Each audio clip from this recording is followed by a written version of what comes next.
Pas zhvillimeve të fundit dhe tensioneve që kanë përfshirë ish-banorët e shtëpisë më të famshme në Shqipëri, një reagim i fortë ka ardhur nga Adisa Demollari, kësaj here i drejtuar ndaj motrës së Mateos. Përmes një postimi në rrjetet sociale, Adisa ka lënë të kuptohet se mes tyre ekzistojnë hatërmbetje të vjetra duke i bërë publike për herë të parë.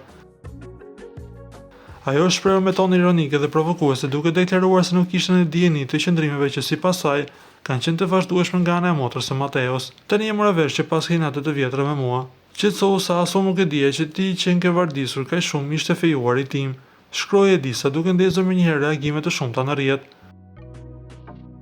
Ky postim ka tërhequr vëmendjen e ndjekësve pasi sjell në fokus një tjetër dimension të marrëdhënieve jashtë shtëpisë së famshme, duke përfshirë edhe persona që nuk kanë qenë pjesë direkte e formatit. Deri në këtë moment nuk ka një reagim publik nga motra Mateos lidhur me deklaratat e bëra, ndërsa mbetet për të parë nëse kjo situatë do të përshkallëzohet më tej. Ndërkohë, dinamika mes personazheve të lidhur me shtëpinë të famshme numër 5 vijojnë të mbetet në qendër të vëmendjes duke prodhuar vazhdimisht diskutime dhe përplasje edhe jashtë ekranit. Para se të ndiqni lajmin, ju lutem klikoni tek butoni subscribe për të marrë të rejat më të fundit nga showbizi shqiptar. Faleminderit.